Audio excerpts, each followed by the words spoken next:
The following story is collected from archived diary entries, letters, postcards, and newspaper articles from the Imperial City Archives. At the time, I was doing historical research for my article about local legends when I found these articles. They were so unremarkable that the Vigiles Urbani completely missed them when they went through the archives last year. Now curious, I am wondering how many similar accounts that have been removed have managed to escape the long arm of the Emperor.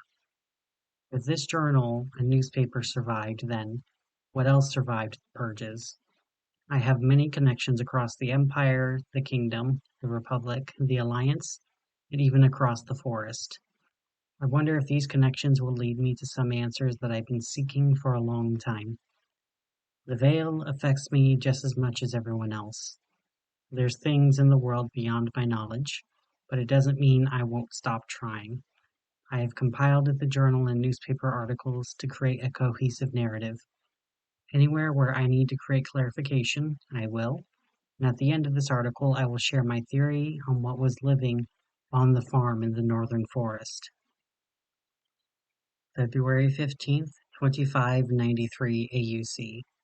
It has been many days since I last saw Theodore. Last I saw, he was sick with a bad cough, and he was so feverish he couldn't leave his bed. Still, I showed him the newest page of the Imperial Occurrences.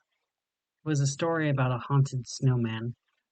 The occurrences always had the best stories, and I was always happy to spend the 2 centi on the weekly copy. Even though Theodore's mom thought it was a waste to read fiction instead of investing into the Serf's Almanac or the Burn catalog. Still, it was fun to read the story to him, and I think I saw him smile when he heard about the snowman. Though that was 2 days ago. I wasn't allowed to see him afterwards. When I asked Mom and Dad why, they told me Theodore needed time to rest before he could choose his cognomen. That's so lucky he gets to turn 13 in just a week and he'll get to choose his third name, while I'm stuck as Little Angel Smithson for another year. And Theodore will go from Theodore Lumberson to some wonderful third name. Ah well, hopefully I'll get to see him at his naming party. February 16th, 2593 AUC. I saw Mrs. Lumberson at the market today. She was wearing all black and a strange covering that covered her face, but I recognized her by the way she walked. She was the only one in town who walked by dragging her left foot. I saw her buying lilies and carnations. When I saw her, I broke away from my mom's grip and I ran up to her to ask if those flowers were for Theodore's naming party. When I asked, she stopped what she was doing and she just started crying. Right there, in public. And I don't know why. No one tried to shush her either, like when I cried in public. If anything, everyone around her was looking at her sadly. Everyone only looks at me like they're angry with me when I cry. It was weird. My mom grabbed my hand and took me away. She told me that there wasn't going to be a naming party, and that was why Mrs. Lumberson was sad. When I asked Mom why it was cancelled, she told me that Theodore had to move to a farm in the northern forest, so he could get better. When I asked if I could visit him, she said we still had too much work to do in the smith shop. And when I asked if Theodore could visit us, she said he's very sick, so it's probably going to be a very long time until he's well enough to see anyone ever again. So then I asked my mom if I could write him a letter. I learned about letters recently when I saw my mom was sending letters to her aunt in the Republic of Sunset. She told me about writing letters, including how they were very secret and only the person who got the letters was supposed to talk about them. This seemed perfect for me and Theodore. We were both very good at keeping secrets, like how we have a secret cave deep in the woods, just for the both of us. Mom agreed to let us do that, but only if I gave the letters to her so she could send it. She also told me not to talk about Theodore with anyone, because they're all sad they can't go to his party.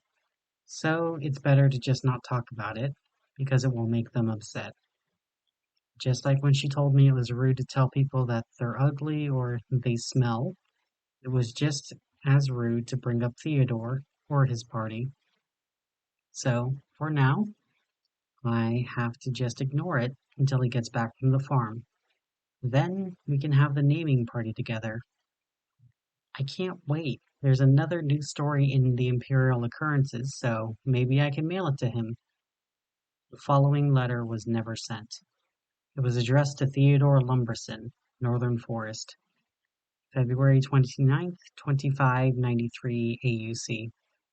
Happy Leap Year, Theodore, your favorite holiday. I don't get why the adults don't celebrate it every year. We get to have cinnamon beer and cinnamon snacks. All of the adults were drinking even heavier this year than when they did 4 years ago. You would have loved it.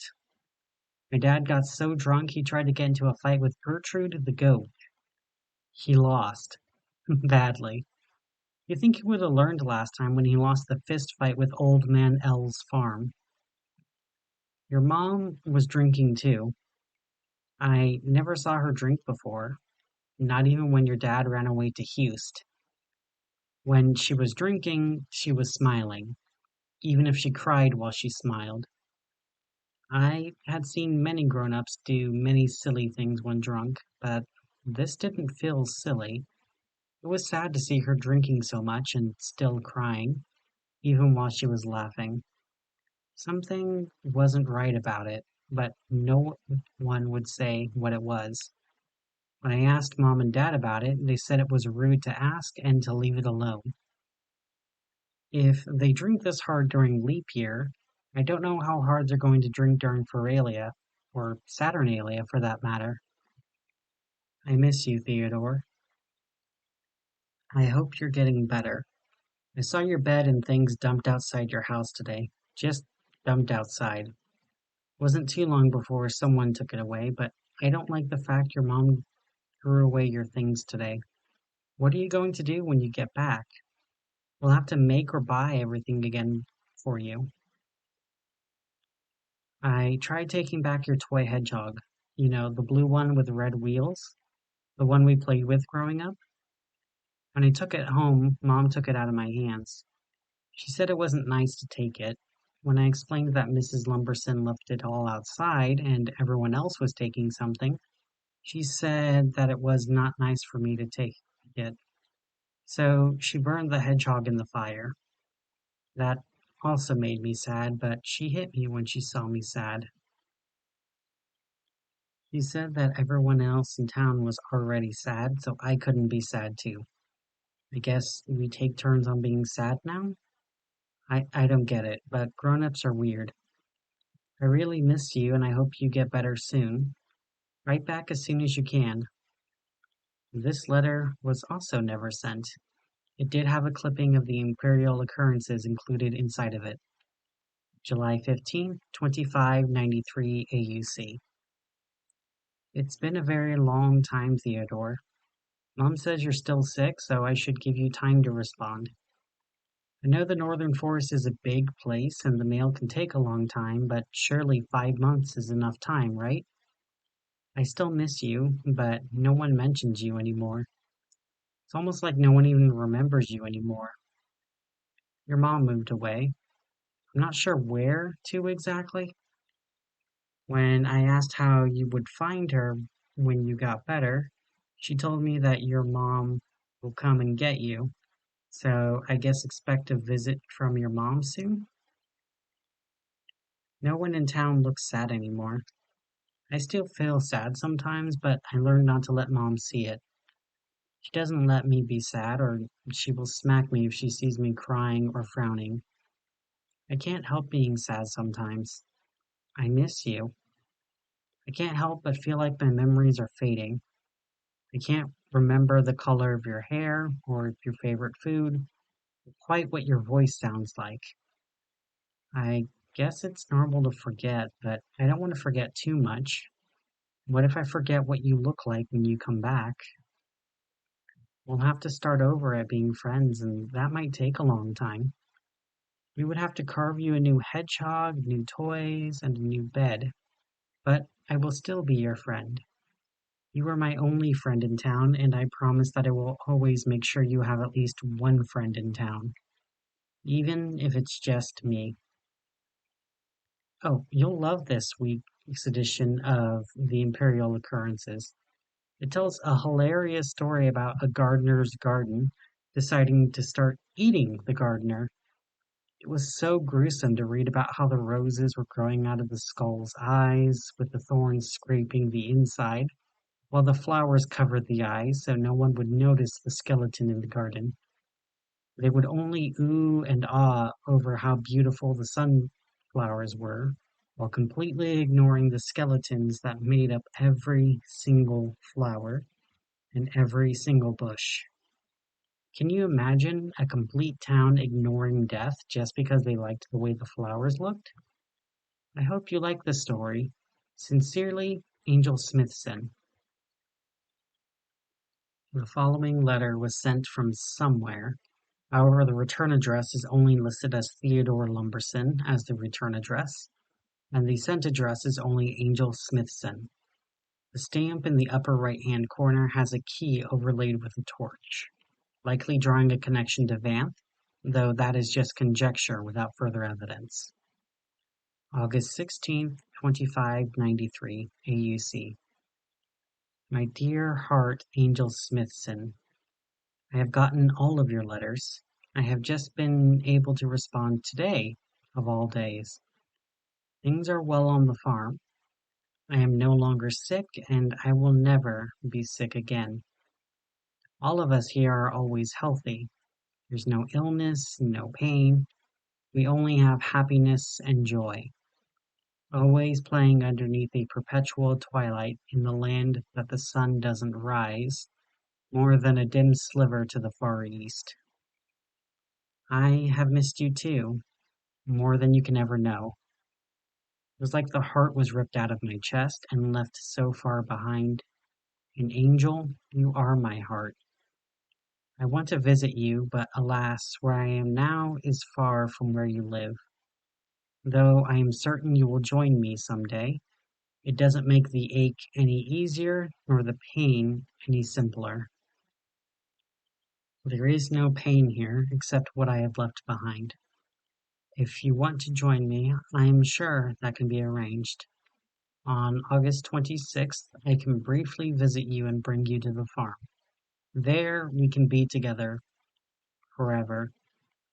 If you want to join me even sooner than tomorrow, all you have to do is sit in the river just before noon, and an emissary will bring you to where I am.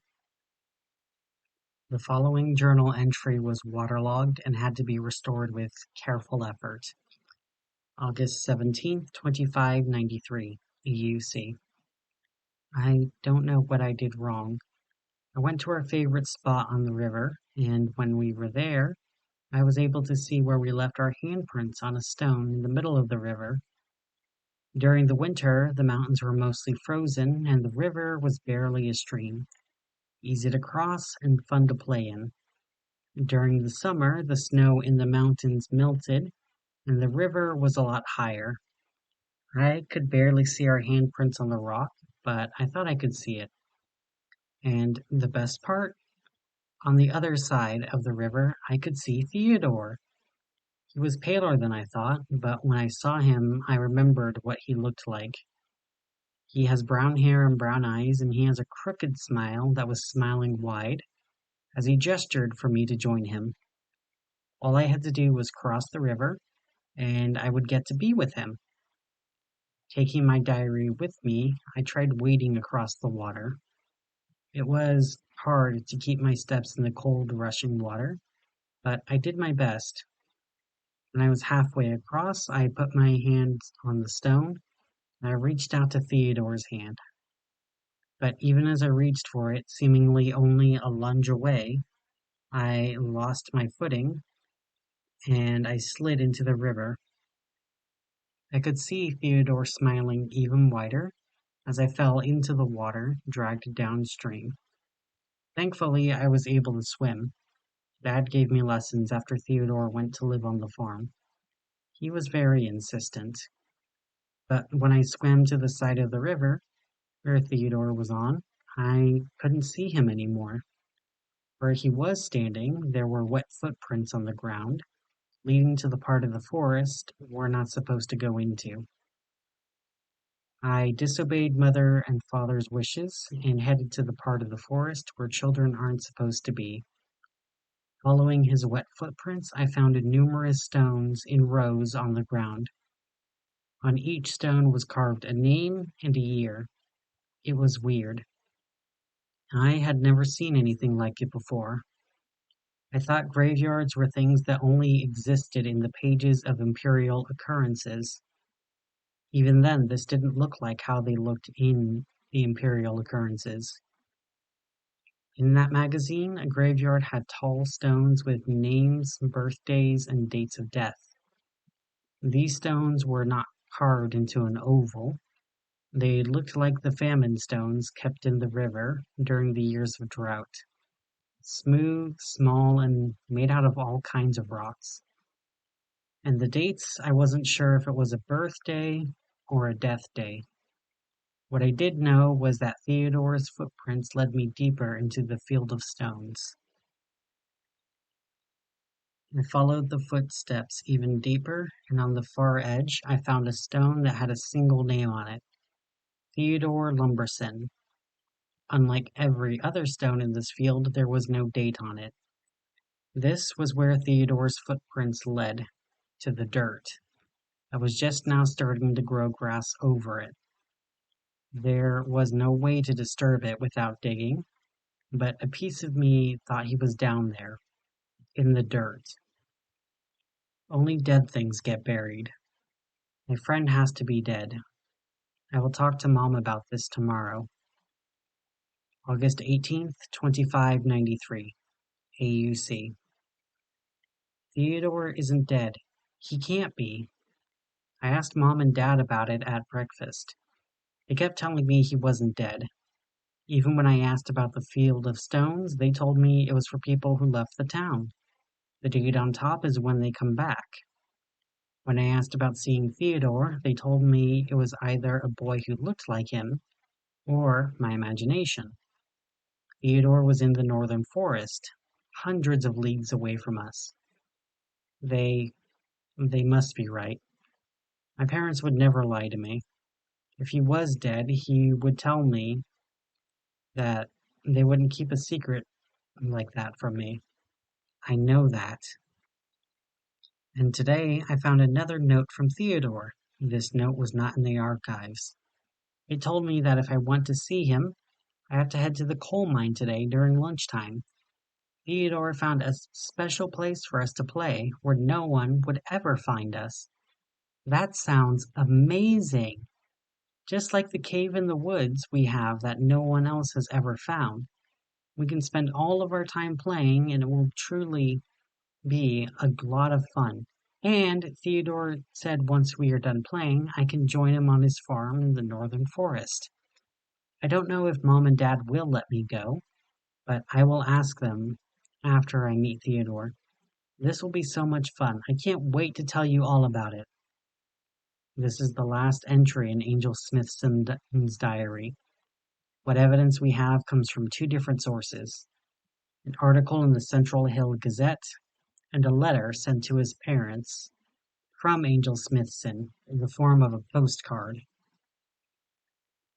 August 26, 2593 AUC.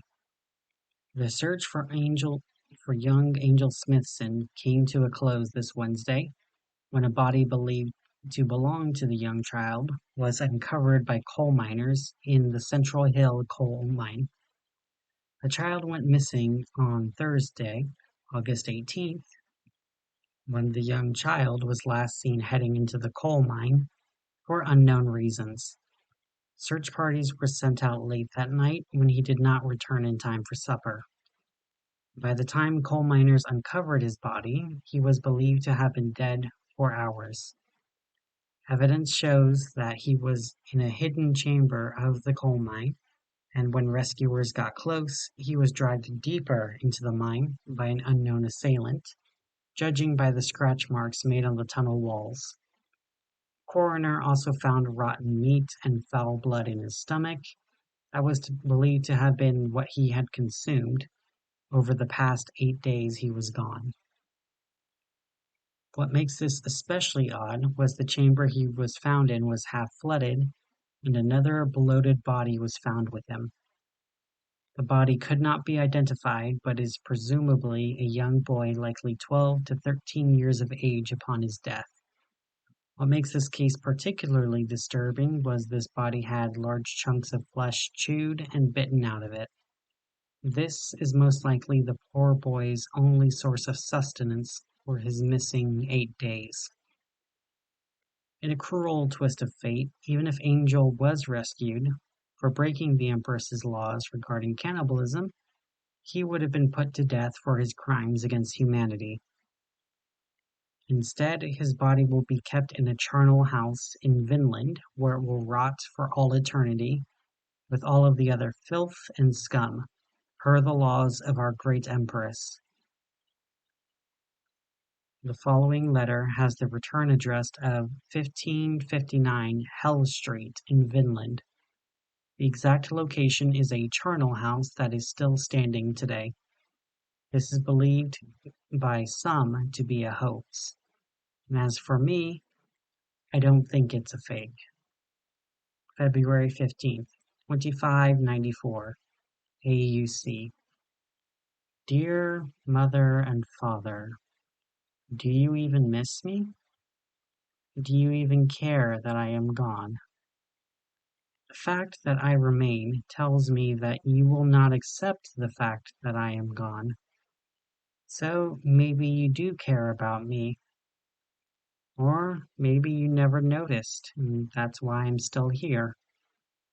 Still, there is little other warmth in this cold place, so I keep what I have here. It was Theodore in the forest, and it was Theodore in the mine, and it also turns out he was dead. Terrible liars you both are. A piece of me knew this when I couldn't see him anymore, but I wished you would have let me mourn him. Did you know that mourning is a natural part of life? That most children have to mourn at some point?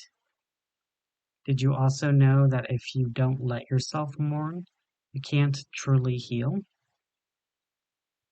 Did you know that life has to move on past death? And that if you don't move on from death, then life cannot move on past death? Theodore knew this when I couldn't let him go.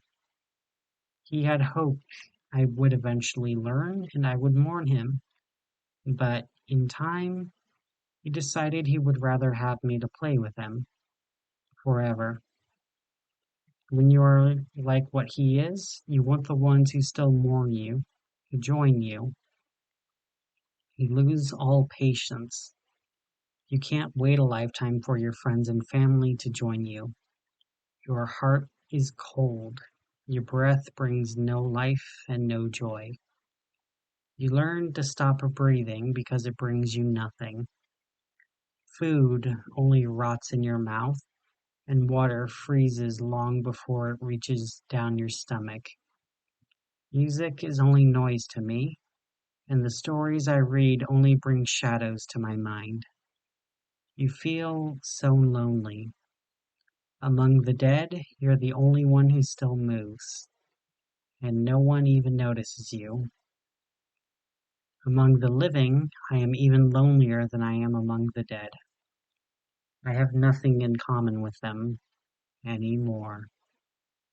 But I feel the gnawing pain inside of me. The feeling that if I just had you with me, that it would no longer hurt. If you just joined me in death. Even when I try to resist it, I get no respite. I do not sleep, I do not tire, I do not rejuvenate. I am forever fading without lessening. I have tried to end my existence many times, but when your heart stops beating, removing it does nothing. The kind visitor offered to hammer iron nails through my wrists and ankles. It does not stop me from hurting, and after a few days, my limbs are ruined but free. Even standing in fire does nothing to me. I do not breathe, so the smoke does not suffocate me. Even when my eyes melt, I still see. Even as my flesh burns and my bones crack, I remained. The only reason why I stopped is because I feared what it would be like to be ashes and still not faded. So I tried to follow the cruel words that tell me to drag you both into death with me. However, the ones who built this charnel house built it well. The bars are iron that my body cannot break nor reach through. There are sigils and prayers written on the windows and doors that keep me from crossing. The people in Vinland fear this charnel house because I am still walking around, but I cannot harm them, even if I wanted to. The reason why I'm writing to you, instead of seeking new ways to hurt you, is because I was asked by the woman in black to write to you. She is an odd woman, dressed in a black dress, and she carries a key that opens every door in the charnel house, even the doors that are supposed to be locked forever.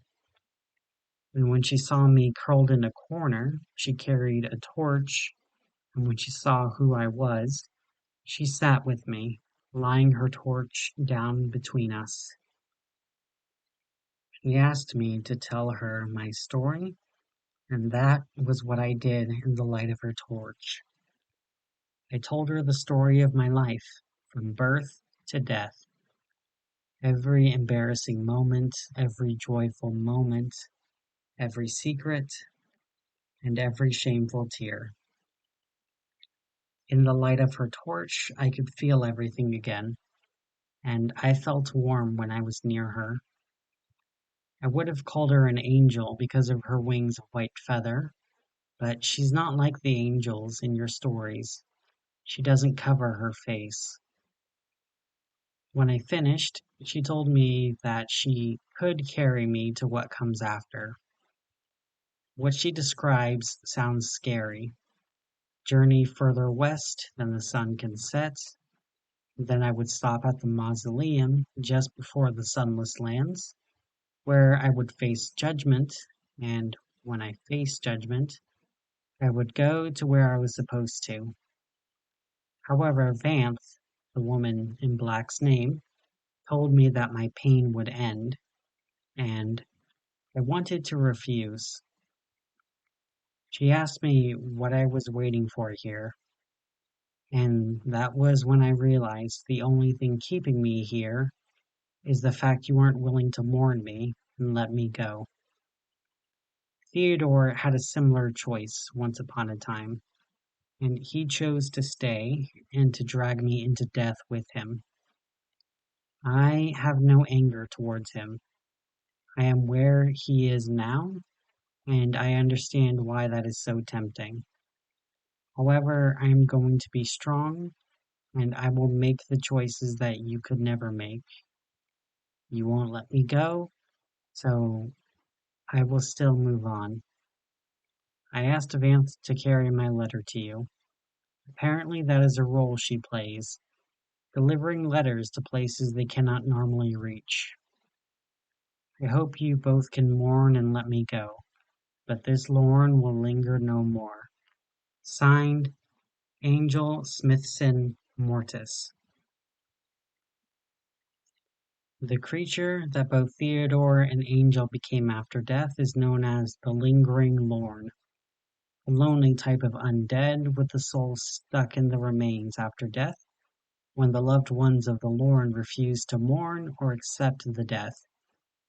Since the soul is trapped in the body for months before the Lourn relearns how to move, most bodies decay into something unable to harm others. Modern embalming techniques may cause the bodies to remain whole long enough for the bodies to become lingering Lourn. Since they are kept in the land of the living by loved ones who refuse to mourn them and move on, they usually target those who still remember them. With the death of their loved ones, they can move on to judgment. They're fully aware and intelligent.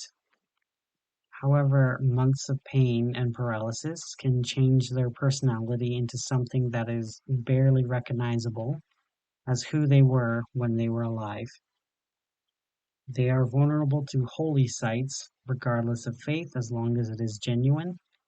Prayers and holy relics, they are unable to cross them. Iron is also very effective in keeping them contained. However, destroying their bodies will not cause them to move on to judgment. It only leaves you with ashes that will seek out their victims. The only way to destroy them is to mourn them, kill their loved ones who refuse to mourn, give them a proper funeral according to their faith or culture, or a psychopomp takes them to judgment directly.